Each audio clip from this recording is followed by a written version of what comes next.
video, I'm going to show you how to get rid of the weeds forever. As you see in my situation, I have a lot of weeds that were growing before here, right next to the wall of the house, which is not ideal because they can eventually destroy the foundation of the house. So it's important to make sure that nothing is growing here. There was huge bushes. You can see here there is still leftovers of bushes here, and they have quite strong root system, so even if you cut it weekly, in a week it already grows this high.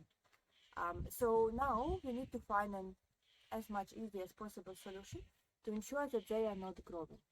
So what I'm going to do, first step is already done. The grass and everything which was growing here is cut. You still have little things growing here and there, but we got rid of the tallest plants. So the second step is now to cover it to ensure that there is no sun coming to the plants. Sun need to photosynthesize to grow, so if the sun doesn't come, then eventually they are not able to produce new shoots and they die. Because the roots here were quite old and strong, it would take maybe 1 or 2 years, I would guess, for it to happen. But if you have, for example, just perennial grass, then 1 season should be generally enough to do that. So let's start.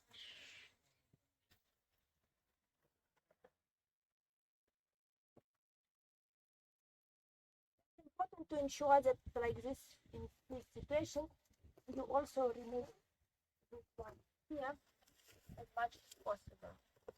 Oh, and by the way, talking about slugs, having something like this, a wood in the garden, is a perfect way to catch slugs. You see now that I removed it, you have 1, 2, 3, 4, 5 different slugs, which I can just come and kill. Let's do that now.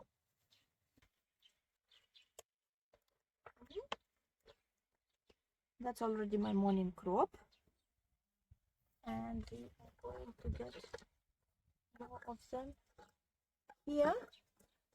Don't touch it, they're very slimy. I did touch recently, so I know. It took me several hours of washing. Okay. As I said, you need to ensure that the green stuff is cut as much as possible so they don't photosynthesize. Ideally, it would be to remove those as well, just to dig them out. But I'm a weak woman, so I'm going to do it an easy way.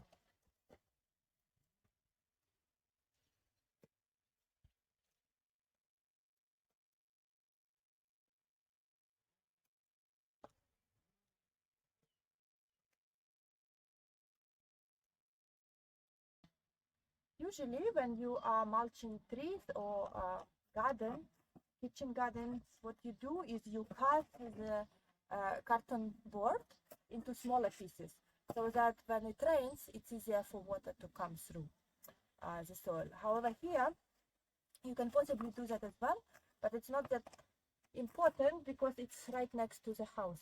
So maybe the first meter I would keep cupboards like this, and then I can start cutting them, but it's not necessary again. So you see the cardboard boxes are already prepared.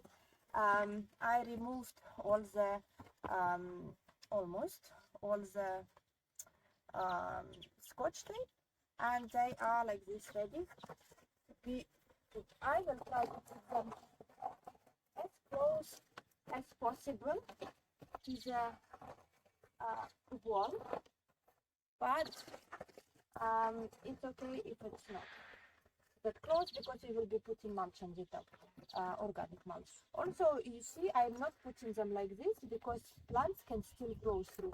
So you need to make sure that you cover them for about 15-20 centimeters between.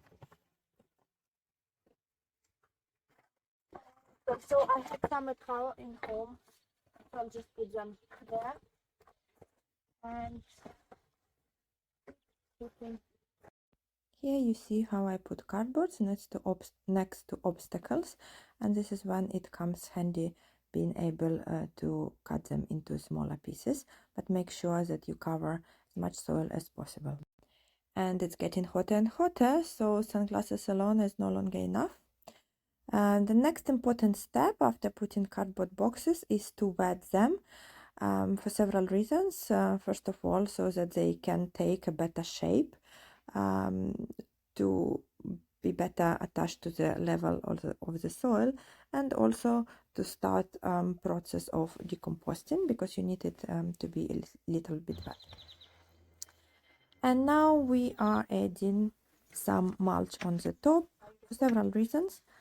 First of all, it does look much better when it's mulched with cut grass, soil, branches, and so on, than with pieces of wood. Secondly, also to ensure that even when cardboard decomposes, you still have extra layer of mulch. And thirdly, to prevent cardboard boxes from shifting, especially when it's windy. You can use any organic mulch or even inorganic mulch. I always prefer organic ones. So you see here, I'm trying to spread it to make it look a little bit more nicer. I will not show you the whole area as it's still a work in progress, but now you have an idea of how to do that. And if you still don't like how it looks, you can always put potted plants on the top to make it look pretty.